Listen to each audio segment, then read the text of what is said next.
நீங்கள் இப்போ இந்த பாட்காஸ்ட் கேட்கும்போது எப்படி உட்கார்ந்துருக்கீங்க அப்படின்னு கவனிங்க. நீங்கள் உட்காரும்போது கூனி குறுகி உட்காரலாம், இல்லை கால் மேலே கால் போட்டு உட்காரலாம், இல்லை கன்னத்தில் கை வச்சு உட்காரலாம், கை ரெண்டையும் கட்டிக்கிட்டு உட்காரலாம், இல்லை கை காலை நல்லா விரித்து வச்சுக்கிட்டு உட்காரலாம். இது ஒன்றொன்றும் நம்மளோட மைண்ட் எப்படி இருக்குன்னு சொல்லும். நம்ம கிளாஸில் இருக்கும்போது திட்டு வாங்குவோம்ல, எதுக்காக வாங்குவோம்? ஐயோ போர் அடிக்கிறாரு, தூக்கமாக வருது, இவர் அப்படி என்னத்தை சொல்லிட போகிறாருன்னு தெனாவட்ட உட்காந்துருப்போம். இதெல்லாம் நம்ம வாய் விட்டு சொல்லாமையே ப்ரொஃபஸர் கண்டுபிடிச்சு திட்ட ஆரம்பிச்சிருவார். தலையை சொறிவோம், கொட்டாவி விடுவோம், இதெல்லாம் பார்த்தாலே தெரியும். இதுதான் பாடி லாங்குவேஜ். அந்த பாடி லாங்குவேஜ் பற்றி தான் நாம் இன்றைக்கி பார்க்க போகிறோம். நம்ம பாடி லாங்குவேஜில் பண்ணுற சின்ன சின்ன சேஞ்சஸ் பெரிய அளவில் எப்படி மாற்றத்தை கொடுக்கும்னு பார்க்க போகிறோம். இந்த டெட் டாக் கொடுத்தது ஏமி கட்டி அப்படிங்கிறவங்க. இவங்க ஹார்வர்ட் பிஸ்னஸ் ஸ்கூலில் ப்ரொஃபஸர் மட்டும் இல்லை, ஒரு ரிசர்ச் சயின்டிஸ்ட்டும் கூட. வணக்கம், நீங்கள் கேட்டுட்ருக்கிறது தி நெக்ஸ்ட் சாப்டர் பாட்காஸ்ட். நான் உங்கள் பிஜி. வாங்க இப்போ இந்த எபிசோட்குள்ளே போகலாம். நம்ம மற்றவங்களோட பாடி லாங்குவேஜ்க்கு ரொம்ப இம்பார்ட்டன்ஸ் கொடுப்போம். உதாரணமாக, நம்ம சிரிக்கும்போது திரும்ப சிரிக்கிறாங்களா, இல்லை ஏன் இவர் இந்த மாதிரி நம்மளை பார்க்குறாரு, இல்லை ஏன் பார்த்துட்டு திரும்புகிறாரு, இது எல்லாத்தையுமே திரும்ப திரும்ப நம்ம யோசித்து பார்ப்போம். மற்றவங்களோட பாடி லாங்குவேஜ் நம்மளுக்கு என்ன சொல்லுது, நம்மளோட பாடி லாங்குவேஜ் மற்றவங்களுக்கு என்ன சொல்லுது அப்படிங்கிறதும் ஒரு கான்வர்சேஷன் தான். இப்போ நீங்கள் கொட்டாவி விடும்போது அதை ப்ரொஃபஸர் பார்த்து ஒழுங்காக கவனின்னு போர்டில் கை காட்டுவார். இது பேசாமே நடக்கிற கான்வர்சேஷன் தானே. அப்போ இதுக்கு நாம் எவ்வளவு இம்பார்ட்டன்ஸ் கொடுக்கணும்? நம்ம பாடி லாங்குவேஜை கவனித்து கொஞ்சம் மாற்றிக்கிட்டாலே நம்மளோட லைஃப்பில் மிகப்பெரிய நல்ல மாற்றங்கள் வரத்துக்கு சான்சஸ் இருக்குது. இப்போ டிவியில் ஒரு டாக்டரும் பேஷண்ட்டும் பேசுகிறாங்கன்னு வச்சுக்கோங்க. சவுண்டே இல்லாமல் பார்க்கும்போது கூட நமக்கே தெரிஞ்சிடும் அந்த டாக்டர் நல்லபடியாக அந்த பேஷண்ட்டை பேசுகிறாரா, அந்த பேஷண்ட்டுக்கு இந்த டாக்டர் சொல்கிற ட்ரீட்மெண்ட் பிடிச்சிருக்கா, இல்லை இவர் சரியாக நம்ம சொல்கிறத கேட்கல அப்படின்னு நினைக்கிறாங்களான்னு எல்லாத்தையுமே யூகிக்க முடியும். ஒருத்தரோட பாடி லாங்குவேஜ் வச்சு நாம் அவங்கள பற்றி என்ன நினைக்கிறோம், மற்றவங்க நம்மளோட பாடி லாங்குவேஜ் வச்சு நம்மளை எப்படி நினைக்கிறாங்க அப்படின்னு மட்டும்தான் யோசிக்கிறோம். ஆனால் அதில் மூணாவதாக இன்னொரு ஆள் இருக்காங்க. அது நாம் நம்மளை பற்றி என்ன நினைக்கிறோம் அப்படிங்கிறது. நம்ம பாடி லாங்குவேஜோட இம்பேக்ட் நம்மளோட தாட்ஸ், நம்மளோட ஃபீலிங்ஸ்லேயும் இருக்குது. அதை பற்றி நம்ம யோசிக்கிறதே இல்லை. இந்த டெட் டாக் கொடுத்த ஏமி எந்த மாதிரியான பாடி லாங்குவேஜ் பவரும் டாமினன்ஸும், அதாவது பலத்தையும் ஆதிக்கத்தையும் மற்றவங்களுக்கு உணர்த்துது அப்படிங்கிறத பற்றி ரிசர்ச் பண்ணியிருக்காங்க. மிருகங்கள் எப்படி இதை பாடி லாங்குவேஜில் காட்டும்? தன்னை பெருசாக காமிச்சிக்கும், நல்லா கால்களை விரித்து வச்சு நிறைய இடத்த எடுத்துக்கும். இது எல்லா மிருகங்கள்கிட்டையும் பார்க்கலாம். இது மனுஷங்களுக்கும் பொருந்தும். நாம் நம்மளை பவர்ஃபுல்லாக நினைக்கும் போது இந்த மாதிரி தான் செய்வோம். ஃபார் எக்ஸாம்பிள், எல்லாருமே ஜெயிச்சதுக்கப்புறம் 2 கையையும் மேலே தூக்கி முகத்தையும் கொஞ்சமாக மேலே தூக்கி நான் ஜெயிச்சிட்டேன்னு காட்டுவாங்க. இதை மற்றவங்க பார்த்தாலும் பார்க்கலனாலும் இதே மாதிரி தான் செய்வாங்க. இதுவே ஆப்போசிட்டான ஒரு சுச்சுவேஷனில், அதாவது நம்ம தோற்று போயிட்டோம், நம்ம வீக் ஆகிட்டோம்னு நினைக்கிறவங்க என்ன பண்ணுவாங்க, அப்படியே கூனி குறுகி உட்காருவாங்க. தலையை குமிஞ்சு கைகள் ரெண்டையும் கால்கள் ரெண்டையும் கட்டிக்கிட்டு குறுக்கி உட்காருவாங்க. இப்படி பண்ணினா சின்னதாயிடும். பொதுவாக உங்களை விட ஒரு பவர்ஃபுல்லான ஆள்கிட்ட பேசுகிறீங்கன்னு வச்சுக்கோங்க. ஃபார் எக்ஸாம்பிள், நீங்கள் உங்கள் பாஸ்கிட்ட பேசும்போது நீங்கள் அவரை விட வீக்காக இருக்கிற மாதிரி காட்டுவீங்க. ஆனால் நானும் பவர்ஃபுல் தான்னு ஏன் காட்டுறதில்ல? நீங்களும் பவர்ஃபுல்னு காட்டும்போது, அஃப்கோர்ஸ் மரியாதையாக காட்டும்போது அவர் தப்பாக நினைக்க போகிறதில்ல, ரொம்ப கான்ஃபிடெண்ட்டாக இருக்காருன்னு தானே நினைப்பாங்க. ஏமி இதை கிளாஸ் ரூம்லேயும் கவனிக்கிறாங்க. MBA ஸ்டூடெண்ட்ஸ் ஒரு ஹால்குள்ளே வரும்போது அந்த இடமே அவங்களோடது மாதிரி நடுவில் தான் போய் உட்காருவாங்க. இப்போ மற்றவங்க இருக்கிற இடத்துல அட்ஜஸ்ட் பண்ணிட்டு உட்காருவாங்க. நார்மலாக பெண்கள் தங்களை ஆண்களோட வீக்கானவங்க அப்படின்னு நினைக்கிறதுனால ஓரமாக உட்காருவாங்க.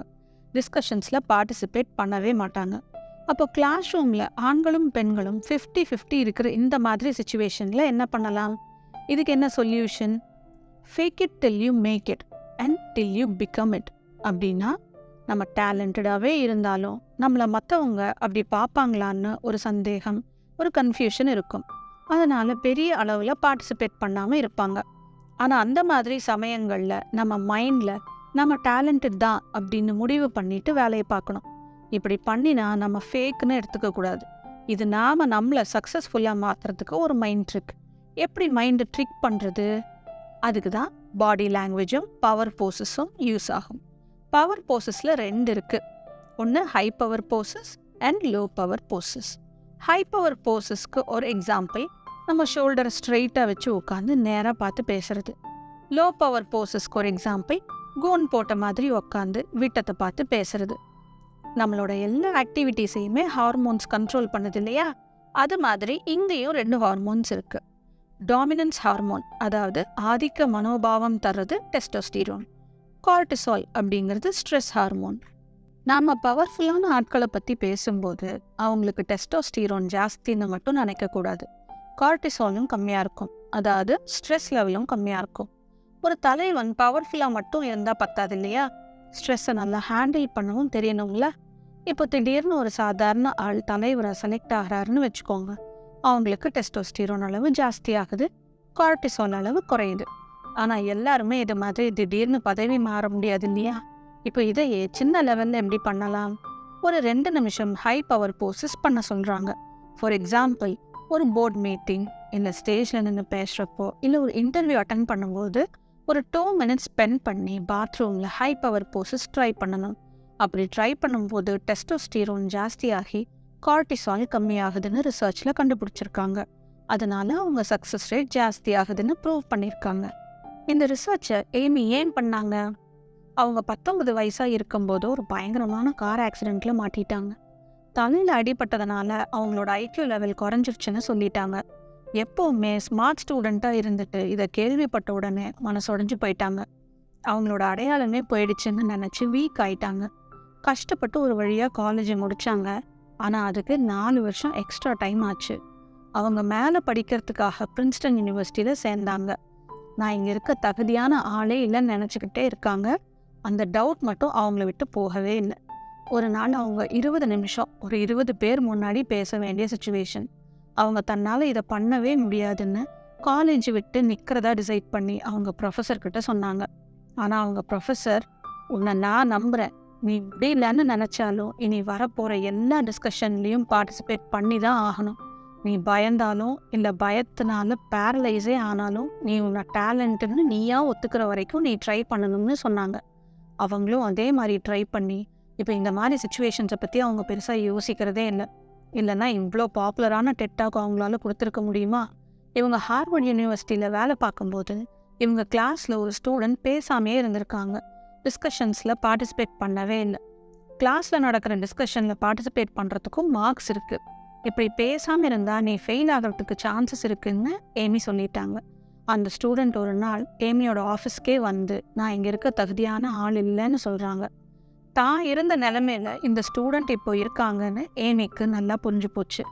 இவங்க ப்ரொஃபஸர் இவங்களுக்கு கொடுத்த அதே அட்வைஸை இவங்க கொடுத்து இப்போ அந்த ஸ்டூடெண்ட் பல சக்ஸஸை பார்த்துட்டாங்க. இதுலேருந்து என்ன தெரியுது? ஒரு நல்ல விஷயம் நமக்கு தெரிஞ்சா அது மற்றவங்களுக்கும் யூஸ் ஆகிற மாதிரி பார்த்துக்கணும். இந்த டெட் டாக்ல இருந்து நம்ம தெரிஞ்சுக்கிட்ட 2 விஷயம். 1, ஒரு 2 மினிட்ஸ் செலவு பண்ணி ஹை பவர் போசஸ் பண்ணி சுச்சுவேஷனை பெஸ்ட்டாக ஹேண்டில் பண்ணணும். நம்மளால முடியும்னு காட்டாமல் வந்துட்டோமேன்னு ஃபீல் பண்ணக்கூடாது. 2வது, இந்த சின்ன மைண்ட் ட்ரிக்கை மற்றவங்களுக்கும் சொல்லி கொடுக்கணும். இனி நெக்ஸ்ட் எபிசோடில் இது மாதிரி வேற ஒரு நல்ல டாப்பிக்கோட மீட் பண்ணலாம். பாய்.